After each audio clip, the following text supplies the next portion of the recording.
반갑습니다. 우리 앞뒤 자유 한번 인사해 볼까요? 함께함이 기쁨입니다.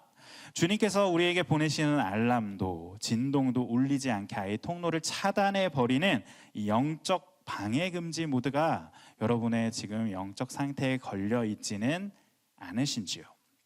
우리는 성령께서 인도하시는 것, 그리고 또한 주님께서 우리에게 끊임없이 말씀하시는 것에 귀찮아하지 않아야 합니다.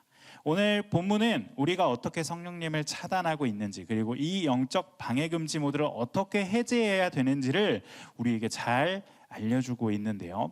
우리가 주님의 자녀가 되었지만 영적 방해금지 모드를 설정하고 살아왔다면 오늘 이 말씀을 통하여서 이것을 해제하고 우리가 이제까지 살펴보았던 그 말씀들을 통하여서 영적으로 완벽하게 리모델링 될 수 있는, 그래서 주님이 우리에게 원하시고 바라시는 새로운 삶을 살아갈 수 있는 저와 여러분이 되기를 소망합니다.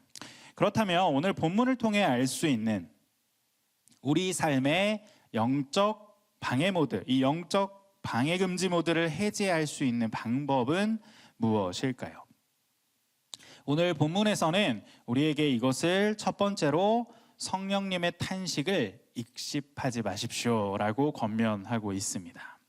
네, 오늘 본문이었던 30절의 말씀을 다시 한번 보시면 바울이 이렇게 이야기하죠. 하나님의 성령을 근심하게 하지 말라라고 말합니다. 자, 하지 말라, 이거는 금지죠. 명령이에요. 아주 강력한 권고의 어투를 사용하고 있습니다. 이 근심하다라고 번역된 이 리페오라는 헬라어는요, 슬프게 하다, 몹시 슬프게 하다라는 그러한 뜻이 있어요. 그럼 여러분, 어떤 때 주님께서 근심하시냐, 어떨 때 주님께서 그렇게 슬퍼하시냐, 우리가 주님을 그렇게 슬프게 하지 말아야 하는데 주님이 어떨 때 슬퍼하시냐, 사실 우리가 30절을 보았지만, 그리고 30절과 29절 사이에 아무것도 없지만, 성경 번역으로는 아무것도 없지만 헬라어 원어에서는 카이라고 하는 그 접속사가 붙어 있습니다. 그리고라고 하는 접속사가 붙어 있어서요, 이 카이, 이 30절 앞에 있었던, 우리가 지난주에 살펴보았던 그 바울의 권면들 기억하시죠? 네, 전혀 기억이 나지 않는다는 얼굴이지만 기억하셔야 합니다. 바울이 얘기했던 그 남에게 상처 주는 악한 말들, 그리고 남의 것들을 도둑질하는 그러한 모습들, 그러한 모습을 가질 때 어떻게 하신다? 성령께서 근심하시니, 그러니 너희가 그것들을 하지 않음으로 성령을 근심하게 하지 말라라고 이야기하는 것이죠.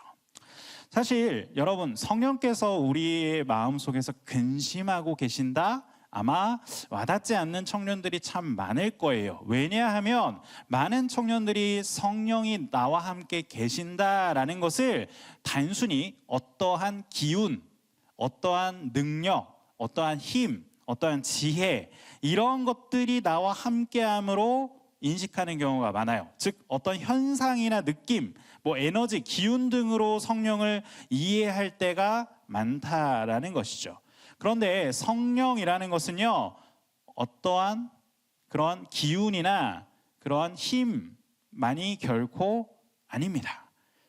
그러니까 마치 여러분이, 신앙의 초보들은 이 성령이 우리와 함께 하신다를 게임으로 비유하자면 이렇게 마치 버프를 받은 느낌. 아, 성령이 나와 함께 하신다는 건 내가 뭔가 능력이 생긴 거야. 능력이 있는 거야. 힘이 있는 거야. 내가 힘을 북돋아 줄 수 있는 어떠한 기운이 나와 함께 하는 거야 라고 그냥 그렇게만 인식하는 경우가 많은데, 사실은 성령은 분명 인격이시라는 것을 우리가 오늘 알아야 된다는 것이죠. 우리가 분명히 알아야 되는 것은 성령께서는 인격체이시고 인격을 가지고 계시고, 우리가 패망의 길, 우리가 파멸의 길, 우리가 건짐받은 자인데, 우리가 에베소서 처음 시작할 때 말씀드렸잖아요. 우리가 원래 사망의 길을 가다가 생명의 길로 지금 옮겨진 사람들인데, 우리가 여전히 계속해서 사망의 길을 가려고 할 때에, 그러한 행동들을 해 나아갈 때에 성령께서는 어떠한 마음을 가지신다는 거예요? 근심하신다, 매우 슬퍼하신다라고 성경은 이야기하고 있는 것입니다. 그분이 근심한다라는 것은요, 단순한 감정적 표현이 아니라 우리 안에 일어나고 있는 그분과의 그 관계적인 문제를 반영하는 것이에요. 이사야서 63장 10절에 보시면요, 이 근심의 결과에 대해 이렇게 이야기하고 있어요. 그들이 반역하여 주의 성령을 근심하게 하였으므로 그가 돌이켜 그들의 무엇이 되사 대적이 되사라고 말합니다. 즉 우리가 성령을 근심하게 한다, 성령을 슬프게 한다라면 그분께서 은혜 시대엔 그렇지 않겠지만 우리에게서 멀리 떠나신 것 같은 그러한 삶을 살아가게 될 때가 있다는 것이죠. 사실 여러분, 성령께서 여러분을 떠나시지는 않습니다. 떠나실 수 없어요. 여러분이 선택받은 하나님의 자녀라면 성령은 여러분께 분명히 존재하고 계세요. 그런데 우리가 그것을 느끼지 못할 정도로, 아까 언급했었던 방해금지 모드를 건 것처럼 성령의 존재를 내 스스로가 차단해버리기 때문에 우리가 그분을 느끼지 못하게 되는 것입니다. 갈라디아서 5장 25절에는 이렇게 말하고 있어요. 만일 우리가 성령으로 살면 또한 무엇으로? 성령으로 행할지니. 분명 우리 안에 성령께서 계십니다. 여러분의 마음 안에 성령께서 계세요. 그리고 그 성령께서는 우리에게 끊임없이 말씀해 주십니다. 그 말씀하시는 것에 귀를 기울인다면 그 가운데 거하는 것이고, 그 성령 안에 거하는 자는 무엇으로 살아간다고요? 성령으로 살아가는 자가 되는 것입니다. 그래서 우리가 이렇게 정리하기를 소망합니다. 성령님의 탄식에 즉각적으로 우리가 답장할 수 있는 새 사람이 되어야 할 것입니다. 성령님이 끊임없이 내 마음속에 말씀하고 계시지만, 내 삶 속에서 말씀하고 계시지만 저 안 들을래요, 저 그렇게 하고 싶지 않아요 라고 이렇게 익십하지 마시고, 방해금지 걸어놓지 마시고, 주님이 말씀하심에 즉각적으로 대답할 수 있는, 즉각적으로 답할 수 있는 새 사람으로 살아갈 수 있기를 바랍니다. 여러분의 삶 속에서 여러분의 삶의 양심의 가책이 느껴진다면, 혹은 여러분의 삶의 여러 가지 선택지 속에서 분명 나에게 이익이 있는 것이지만, 분명 나에게 이것을 선택하면 베네핏이 있겠지만 그럼에도 꺼려지는 마음이 든다면 그 마음은 성령께서 주시는 마음이에요. 그리고 내가 그 세상의 길, 내 유익의 길, 그리고 앞서 말했던 것처럼 내 이익을 위해 다른 사람의 것을 빼앗거나 다른 사람에게 함부로 말하는 행동들을 할 때마다 성령께서는 어떻게 하신다고요? 근심하신다, 탄식하신다라는 것들을 여러분이 잊지 말아야 합니다. 그래서 그분의 그 음성에, 그분의 마음에 익십이 아닌 그 음성에 즉각적으로 반응할 수 있는 자가 되어야 할 것입니다. 두 번째로 우리 삶의 영적 방해 모드를 해제할 수 있는 방법, 사람과의 수평적 관계 속에서 하나님과의 수직적인 소통도 이루어진다는 것, 바로 이것이 우리의 영적 방해 금지를 해제할 수 있는 방법이라는 것을 여러분이 꼭 기억하셔야 합니다. 오늘 본문 31절의 말씀 함께 읽어볼까요? 31절입니다. 시작. 너희는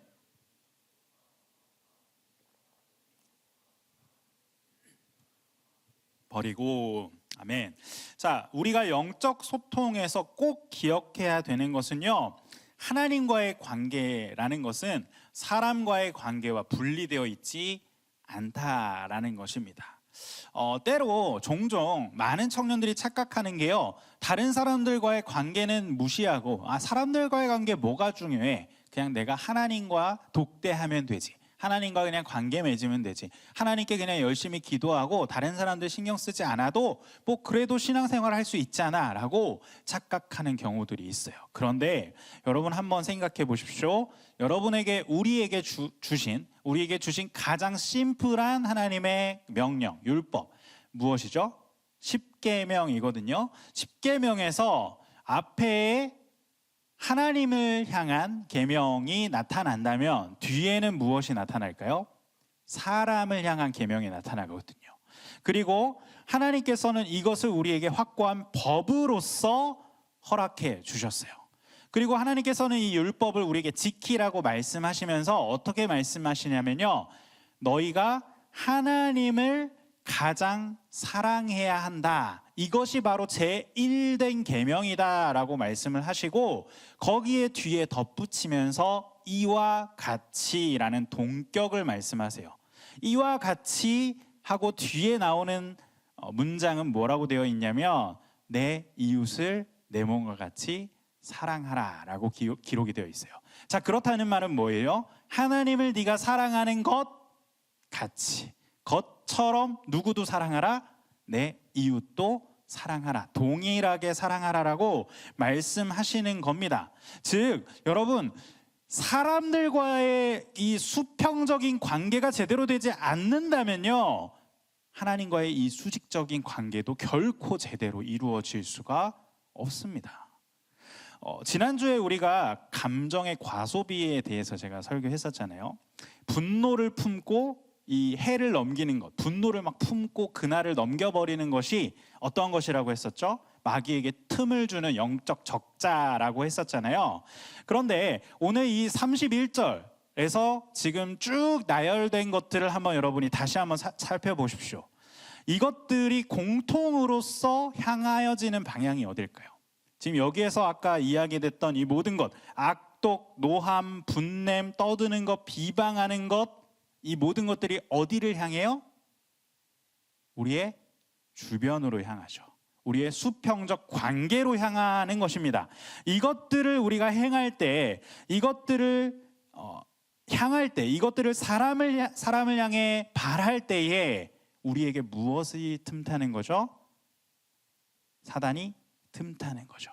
그리고 우리가 영적 적자를 맞게 되는 것이죠. 그리고 이 사람과의 관계가 막혀 있을 때에, 그리고 이 사람들과의 관계가 막혀 감정들이 쌓였을 때에 우리가 하나님과의 관계도 결국에 막혀버린다라는 것을 기억해야 돼요. 바울이 이것을 바로 성령을 근심하게 하는 것이라고 표현하고 있다는 것이죠.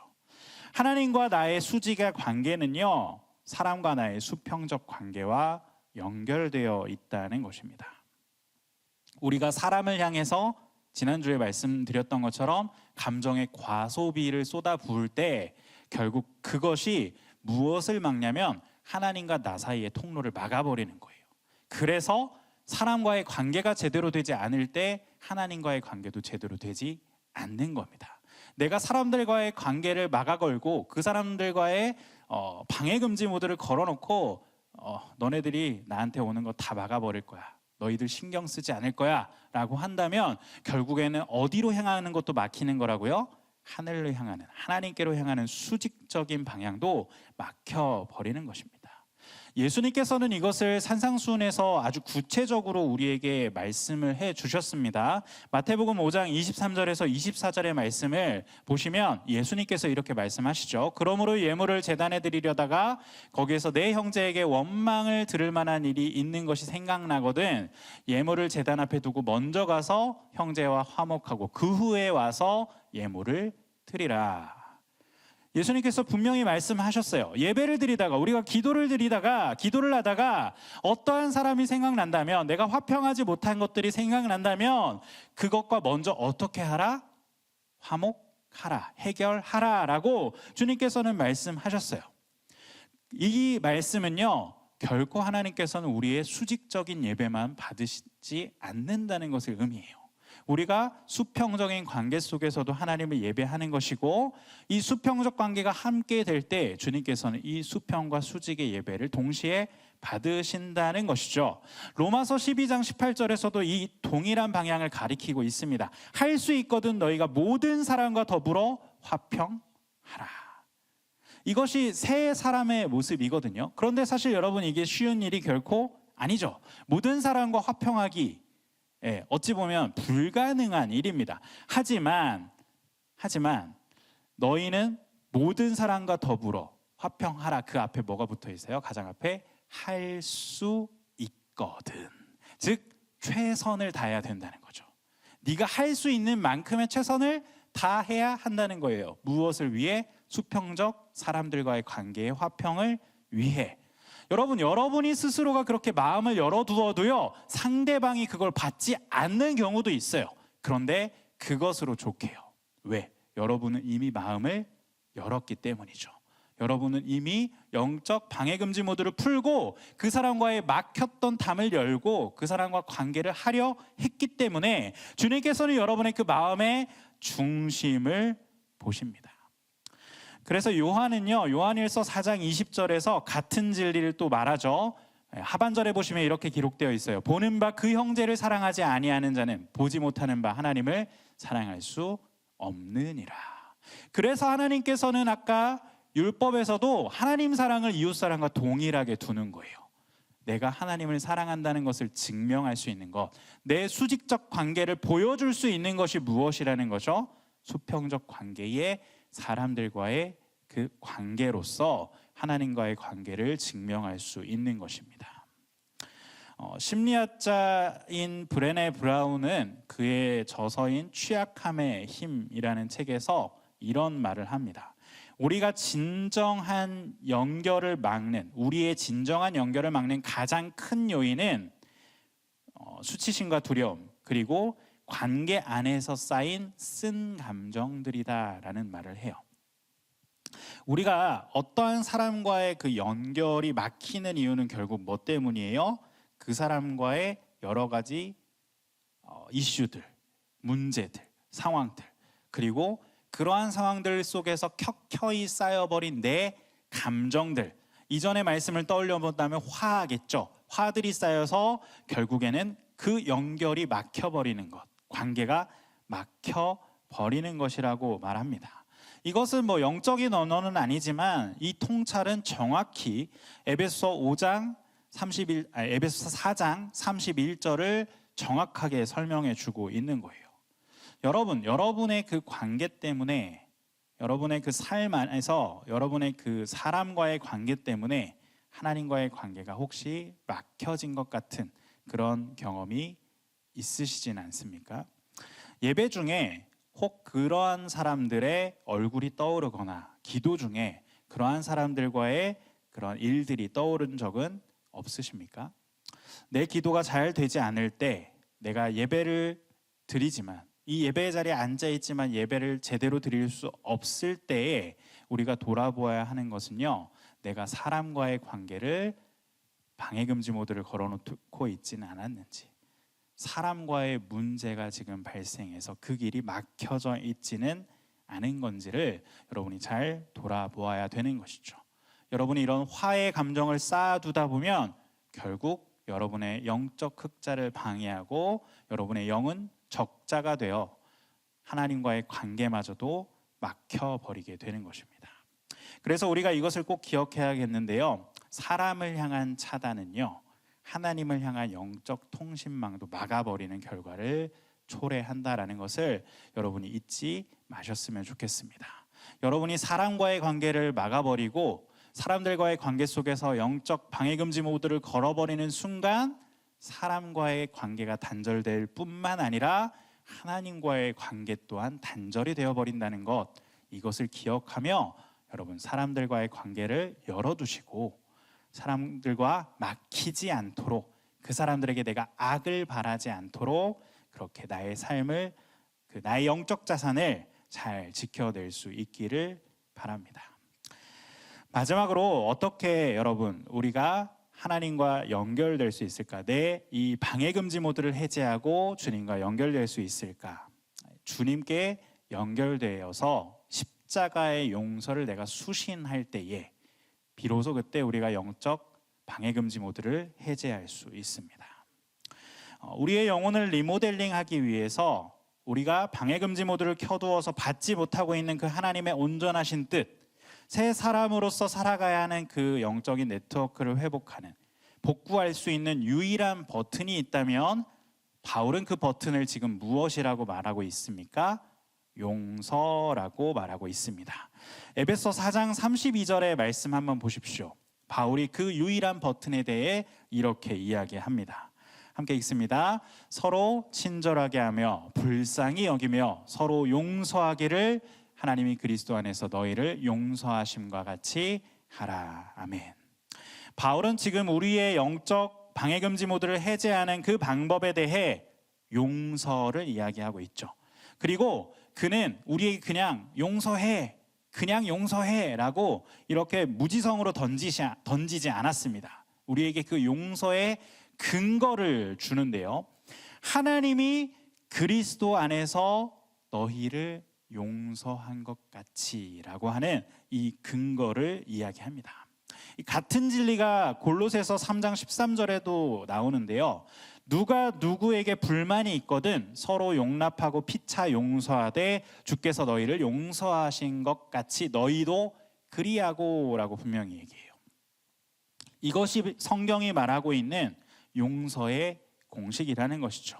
내가 먼저 주님께 받은 그 용서의 크기가 내가 흘려보내야 할 용서의 근거입니다.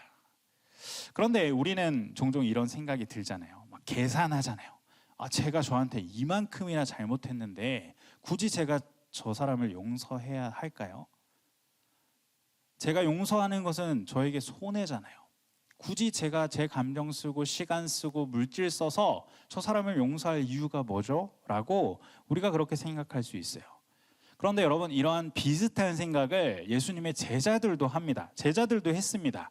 베드로도 이 부분에 대해서 예수님께 물어보거든요. 마태복음 18장 21절에서 22절 보시면 베드로가 예수님께 이 부분을 물어보는 말씀이 등장해요. 제가 읽어드릴게요. 주여, 형제가 내게 죄를 범하면 몇 번이나 용서하여 주리이까? 7번까지 하오리까? 자, 여러분, 누군가 여러분에게 동일한 잘못을 저질렀어요. 그런데 7번 용서해 줬어요. 그럼 여러분, 이게 사람의 기준에서는 굉장히 대단한 거죠. 네. 누군가가 내 뒤통수를 딱 때리고 도망갔어.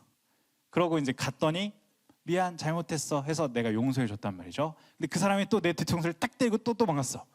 이걸 7번 용서해 준다는 거예요. 그러니까 제가 볼 때 바울도 굉장히 그 다혈질적인 사람이었잖아요. 저도 원래 천성은 굉장히 다혈질적이어서 제가 이 본문을 읽는 순간 7번 용서하리이까 하는 이 베드로의 심정을 저는 느꼈어요.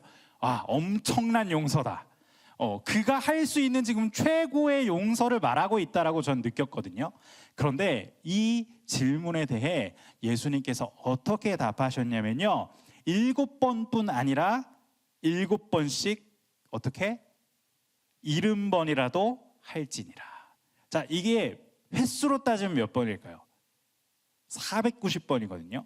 그러니까 여러분, 이건 숫자의 의미가 있는 게 아니에요. 자, 그 말인 즉슨 뭐예요?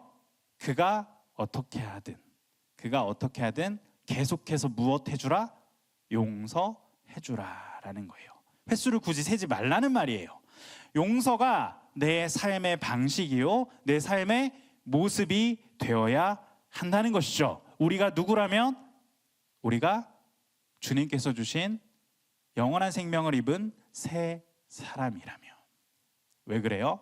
주님께서 우리를 그렇게 용서해 주셨거든요. 우리에게 있는 너무나도 큰 죄악들, 정말 내 스스로도 내가 용서하지 못할 만큼의 큰 죄악들조차도 주님께서는 용서해 주셨어요. 아니, 정말 세상에서 가장 큰 잘못이라고 하는 그러한 살인조차도 주님께서는 용서해 주십니다. 물론 그것과 연결된 사람들에게도 우리가 용서를 그들에게도 나아가야 돼요. 용서의 마음을 품고 그들에게도 나아가고 내 잘못을 그들에게도 회개해야 합니다. 그 가운데서 주님께서는 세상이 용서하지 못할 죄악조차도 용서해 주셨거든요. 우리의 모든 죄를 다 용서해 주셨다고 말씀해 주고 계세요. 그래서 주님께서는 그 용서를 근거로서, 나를 용서해 주신 그 용서를 근거로서 내가 너희를 용서한 것과 같이 너희도 서로 어떻게 하라? 용서하라. 그리고 불쌍히 여기라 라고 말씀하고 계신다는 것이죠. 우리 지난주에 살펴보았던 에베소서 4장 26절에서 27절 보시면 이런 말씀이었죠. 해가 지도록 분을 품지 말고 마귀에게 틈을 주지 말라. 여러분이 용서를 미룬다면요, 이 용서를 계속해서 미루고 하지 않는다면요, 결국 마귀에게 내 영혼의 문을 열어놓는 행위입니다. 어찌 보면 이 방해금지 모드, 내 영적인 방해금지 모드는요, 내가 직접 켜지 않은 것일 수도 있어요. 내가 이렇게 켜켜이 화를 쌓고 용서하지 않고 잠든 날이 점점 늘어나면 늘어날수록 이것이 자동으로 설정되어 버렸을지도 모른다는 것이죠. 제가 첫 번째 설교에서 우리는 예수 그리스도의 복음이 세 사람의 그 설계도라고 말씀을 드렸었어요. 그 설계도의 핵심이 뭐였죠? 우리가 세 사람이 된 그 설계도의 핵심도 바로 이 용서였거든요. 하나님이 나를 용서해 주셨다는 것, 그것이 바로 우리가 새 사람 된 것의 기초였다는 것이죠. 그래서 32절은 우리에게 그것을 지금 요청하고 있는 거예요. 너도 그 설계도대로 살라. 내가 너희를 용서해 주어서 너희가 새 사람이 된 것처럼 너희도 새 사람으로서 다른 이들을 용서하고 그들에게 나의 이 십자가의 용서를 흘려보내는 삶을 살아가라라고 말씀하고 계신 것입니다. 지난주에 우리가 배웠던 것처럼 이 용서는요, 은혜를 향한 가장 강력한 투자가 됩니다. 여러분이 용서로 나아갈 때에 여러분 주변에 은혜의 흑자가 쌓이기 시작합니다. 그리고 그 순간에 여러분도 모르게 걸려 있었던 그 영적 방해금지 모드가 자연스럽게 해제될 것입니다. 그래서 여러분의 마음속에 성령이 흐르기 시작하고 하나님과의 막혔던 것들도 다 열려지게 될 거예요. 영적 리모델링의 마지막은요, 바로 이 여러분의 깊숙한 곳에 있었던 이 모든 쓴뿌리들, 아니 내 그 설계도대로 쌓아 올렸지만 여러분의 그 지하 깊숙한 곳에 있었던 그 썩은 물이 흐르는 배관을 고치는 것이 바로 여러분의 용서의 모습으로 시작됩니다. 이 용서로 여러분이 나아갈 때에 용서를 수신하여서 다른 사람에게 흘려보낼 때에 진정한 여러분의 영적 방해금지 모드는 해제될 것입니다. 그래서 우리가 십자가의 용서를 먼저 수신해서 다른 이들에게도 전송해 줄 수 있는 존재, 내가 받은 이 놀라운 십자가의 용서를 나 또한 다른 이들에게 흘려보낼 수 있는 그러한 존재가 될 때 여러분이 막아두었던, 아니 내가 막아두지 않았지만 막혀버렸던 그 영적 방해금지 모드는 해제되고 또 하나님과의 관계가 열리게 될 것입니다. 내가 받은 그 놀라운 십자가의 사랑을 온전히 받아들일 때 우리는 우리 주변에, 우리 공동체에 이 놀라운 사랑을 흘려보내게 될 것입니다. 주님이 우리에게 보내신 이 복음의 메시지를 수신하여서 다른 이들에게 전달할 수 있는, 다른 이들에게도 전송해 줄 수 있는 그러한 우리의 삶이 되기를 소망합니다. 사랑하는 청년 여러분, 영적으로 새 사람으로 변화되는 이 과정, 이 영적 리모델링에 대해서 제가 3주 동안 말씀을 전했는데요. 단순히 여러분이 이런 말씀이 있었다라고 그냥 기억 속에서 남겨두면 이것은 그냥 흘러 지나가 버리는 말씀이 될 것입니다. 그러나 여러분이 이 말씀을 듣고 이제는 결단하여서 그래, 내 영적 리모델링을 위하여 내가 결단하고 행동해 봐야지라고 그렇게 마음 먹으신다면 분명 여러분의 삶 속에서 변화는 일어나게 될 것입니다. 혹시 여러분의 마음 가운데 아직 그 사람, 내가 용서하지 못한 사람들이 있다면, 생각만 해도 가슴이 답답해지고 내가 용서하지 못한 그 사람이 있다면, 혹은 용서했다 생각했는데 다시 떠올려 보면 여러 가지 감정들이 흘러나오는 그러한 사람들이 있다면 오늘 이 자리가 주님께서 그런 사람들을 위해 여러분에게 주신 자리가 되기를 소망합니다. 그 막힌 관계를 해결하고 주님과의 관계가 열리게 되기를 소망합니다. 용서는 한 번의 감정의 그 결단으로 완성되지 않을 수 있어요. 하지만 시작은 오늘 이 시간 지금 해볼 수 있습니다. 하나님, 제가 감정적으로 완전히 정리되지 않았고 여전히 그 사람을 향한 미움의 마음이 있지만 그럼에도 내가 오늘 그 사람을 용서하기를 결단합니다. 그 사람에 대한 심판을 주님께 맡깁니다. 내 안에 방해금지 모드를 해제하기를 원합니다 라고 주님 앞에 그렇게 기도함으로 나아갈 때에 오늘 여러분의 영적 리모델링은 시작될 것입니다. 이번 주에 이런 영적 방해금지 모드 해제를 위해서 여러분이 좀 실천해 보아야 할 것들이 무엇일까를 제가 고민해 보았는데요. 첫 번째로 여러분이 그 용서해야 될 사람들, 메모장이나 뭐 핸드폰 앞에 이렇게 한번 적어보세요. 하나님 앞에서 내가 누구누구를 용서하기를 결단합니다 라고 한번 써보십시오. 단순히 여러분이 생각만 하는 것과 이렇게 결단해서 써보는 것은 정말 큰 차이가 있어요. 하나님이 나를 용서해 주신 것처럼 나도 누군가를 용서한다는 것, 이것이 바로 여러분에게 주어진 과제고요. 두 번째로 상황이 허락된다고 한다면, 상황이 된다고 한다면 그 사람에게 메시지를 한번 보내보십시오. 서두에 얘기했지만 익십이 된다 할지라도 여러분 편에서 화평을 위해 최선을 다했다라는 것 주님이 아십니다. 수신이 되지 않더라도 실망하지 마십시오. 여러분 편에서 최선을 다한 것 주님이 아시고 그 여러분의 용서의 발걸음을 통해 하나님께서는 여러분과 다시 소통해 주실 것입니다. 마지막으로 매일 아침 여러분 나도 모르게 걸려버리는 방해금지 모드가 있진 않은지를 돌아보며 하나님 앞에서 그것을 해제할 수 있게 해달라고 간구해 보십시오. 오늘 내 안에 계신 성령님의 말씀대로 내가 행하기를 소망합니다. 주님의 말씀이 들려오지만 내가 그것을 애써 무시하지 않게 하여 주시고 성령이 원하시고 바라시는 대로 내가 선택하고 말하고 행동할 수 있게 도와주세요 라고 그렇게 여러분이 아침에 일어나서 결단함으로 정말 1분, 짧게는 30초만 기도하고 하루를 시작해 보십시오. 그렇게 될 때 여러분도 몰래 걸려버리는 방해금지 모드가 아닌 여러분을 은혜의 자리로 이끄시는 하나님 소통의 자리로 이끄시는 그 하나님을 경험하게 될 줄 믿습니다.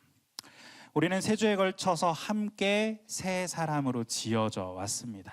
낡은 기초를 전면 철거하고 복음이라는 설계도 위에 우리의 새 사람이라는 집을 지었고요. 거짓을 손절하고 감정의 과소비를 차단하고 은혜의 언어로 공동체 내 주변에 은혜의 흑자를 남기는 삶을 결단했습니다. 그리고 오늘 우리는 막혔던 그 방해금지 모드를 해제하기를 결단했어요. 용서라는 이 버튼을 눌렀습니다. 철거하고 손절하고 해제했습니다. 이 세 가지가 하나로 모였을 때 비로소 여러분의 영적 상태가 새 사람으로 리모델링 될 줄 믿습니다.